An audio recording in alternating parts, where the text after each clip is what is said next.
Assalamualaikum warahmatullahi wabarakatuh. Sahabat beriman, sebelum menjadi makhluk yang dilaknat, iblis adalah makhluk yang paling taat. Namun, karena satu ketidaktaatan, ia pun terusir dari surga. Lalu seperti apakah ketaatan iblis kepada Allah Subhanahu wa Ta'ala? Ibadah apa yang dilakukan iblis sehingga mendapat banyak gelar di sisi Allah Subhanahu wa Ta'ala? Apa penyebab iblis menjadi sombong? Ketaatan iblis. Iblis sebelumnya bernama Azazil. Azazil adalah ahli ibadah. Al-Ghazali menjelaskan bahwa setiap beribadah 1000 tahun, ia dinaikkan ke surga yang lebih tinggi. Di langit pertama, ia bergelar Al-Abid. Setelah 1000 tahun, ia dinaikkan ke langit kedua dan bergelar Az-Zahid. Setelah beribadah 1000 tahun, ia kembali dinaikkan ke langit ketiga dan bergelar Al-Arif.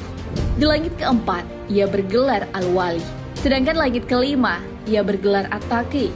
Langit keenam, ia bergelar Al-Kazim.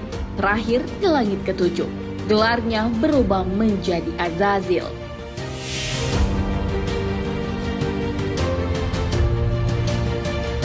Syekh Tabtazani bin Bashuni dalam kitab Hadis Sholatul Kabul Akbar menjelaskan bahwa Allah Subhanahu wa Ta'ala memberikan mandat yang begitu mulia kepada Azazil.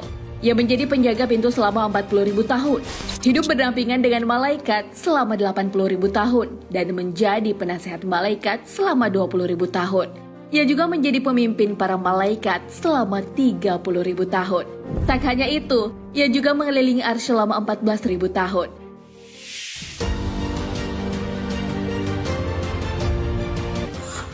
Iblis membangkang perintah Allah Subhanahu wa Ta'ala. Setelah menciptakan Nabi Adam alaihissalam, Allah memerintahkan para malaikat untuk bersujud kepada Nabi Adam alaihissalam, termasuk Azazil. Perintah untuk bersujud kepada Nabi Adam alaihissalam terdapat dalam Al-Quran. Dan ingatlah, tatkala kami berfirman kepada para malaikat, sujudlah kamu semua kepada Adam.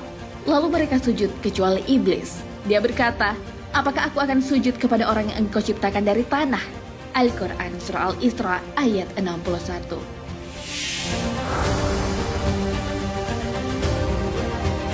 Walaupun hanya bermakna penghormatan, Azazil tetap tak rela untuk bersujud kepada Nabi Adam alaihissalam. Sejak itu, ia pun diusir dari langit dan bersumpah akan membuat anak cucu Adam menjadi penghuni neraka. Sifat sombong iblis.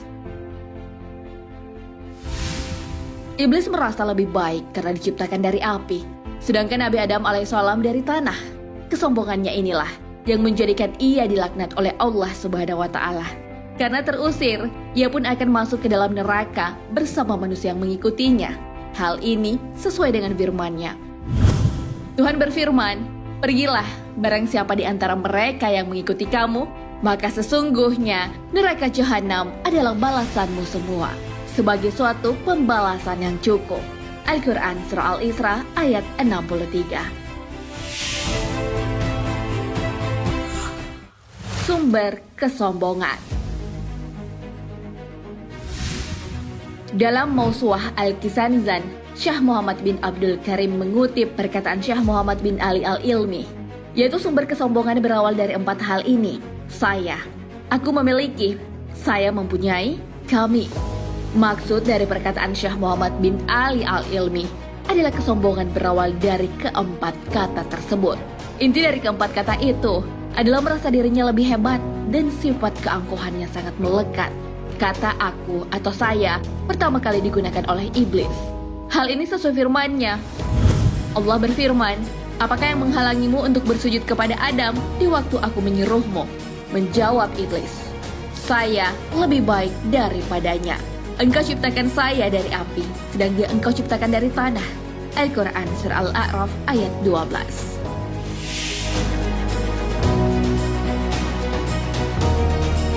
Orang kedua yang merasa sombong adalah Fir'aun. Yang pertama kali menggunakan kata kepunyaanku atau aku memiliki. Hal ini sejalan dengan yang terdapat di dalam Al-Quran. Dan Fir'aun berseru kepada kaumnya seraya berkata, "Hai kaumku, Bukankah kerajaan Mesir ini kepunyaanku? Dan bukankah sungai-sungai ini mengalir di bawahku? Maka apakah kamu tak melihatnya? Al-Quran Surah Az-Zukhruf ayat 51. Orang ketiga yang sombong adalah Qarun, yang menggunakan kata ada padaku atau saya mempunyai. Hal ini jelas digambarkan dalam Al-Quran. Qarun berkata, sesungguhnya aku hanya diberi harta itu karena ilmu yang ada padaku. Dan apakah ia tak mengetahui bahwasanya Allah sungguh telah membinasakan umat-umat sebelumnya yang lebih kuat daripadanya dan lebih banyak mengumpulkan harta. Dan tidaklah perlu ditanya kepada orang-orang yang berdosa itu tentang dosa-dosa mereka. Al-Quran Surah Al-Qasas ayat 78.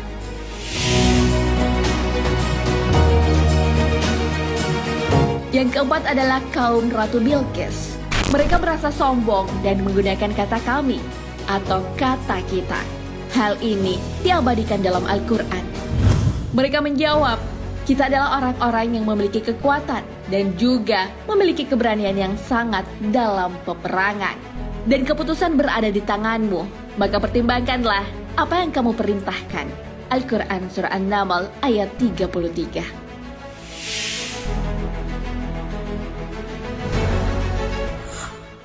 Sifat yang bisa ditiru dari iblis. Walaupun sombong, iblis memiliki hal yang bisa ditiru darinya, terutama perihal yang menyembah Allah Subhanahu wa Ta'ala. Iblis telah berjanji untuk menyesatkan manusia, salah satunya dengan jalan membuat manusia menyembah selain Allah Subhanahu wa Ta'ala. Namun dirinya sendiri tetap bertuhan kepada Allah Subhanahu wa Ta'ala. Hal ini karena ia tahu bahwa yang patut disembah tiada lain adalah Allah. Hal ini dapat dilihat pada salah satu ayat Al-Quran. Iblis menjawab, demi kekuasaanmu, aku akan menyesatkan mereka semuanya. Al-Quran Surah Syad ayat 82.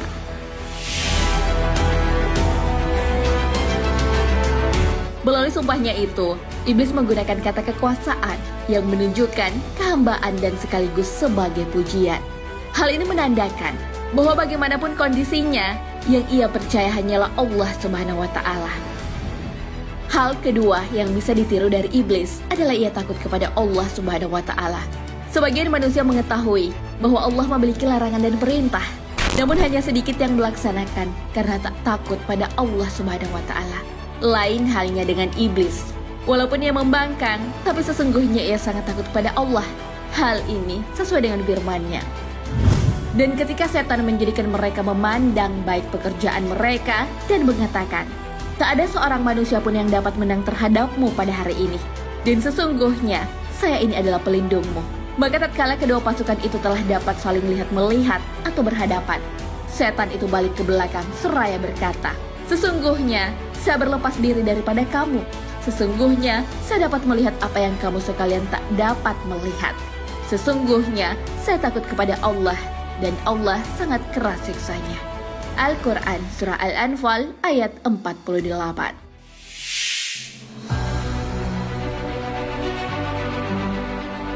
Nah, sahabat beriman, itulah gambaran ketaatan iblis sebelum membangkang atas perintah Allah Subhanahu wa Ta'ala. Iblis dahulunya adalah makhluk yang paling taat di sisi Allah Subhanahu wa Ta'ala. Tak ada yang menandingi ketaatannya. Karena itu, ia menjadi pemimpin para malaikat, derajatnya ditinggikan, dan banyak keistimewaan lainnya. Namun karena kesombongannya, tak mau sujud kepada Nabi Adam alaihissalam, ia pun diusir dari surga. Ia berjanji akan menyesatkan manusia, sehingga bisa bersama di neraka. Hal ini sesuai firman-Nya. Terangkanlah kepadaku, inikah orang yang engkau muliakan atas diriku? Sesungguhnya, jika engkau memberi tangguh kepadaku sampai hari kiamat, niscaya benar-benar akan aku sesatkan keturunannya, kecuali sebagian kecil. Al-Quran Surah Al-Isra ayat 62. Walaupun seperti itu, iblis tetap memiliki hal yang bisa ditiru. Wallahu a'lam bishawab. Sahabat beriman, jangan lupa berbagi informasi dengan share video ini, karena sebaik-baik manusia adalah yang paling bermanfaat bagi manusia. Wassalamualaikum warahmatullahi wabarakatuh.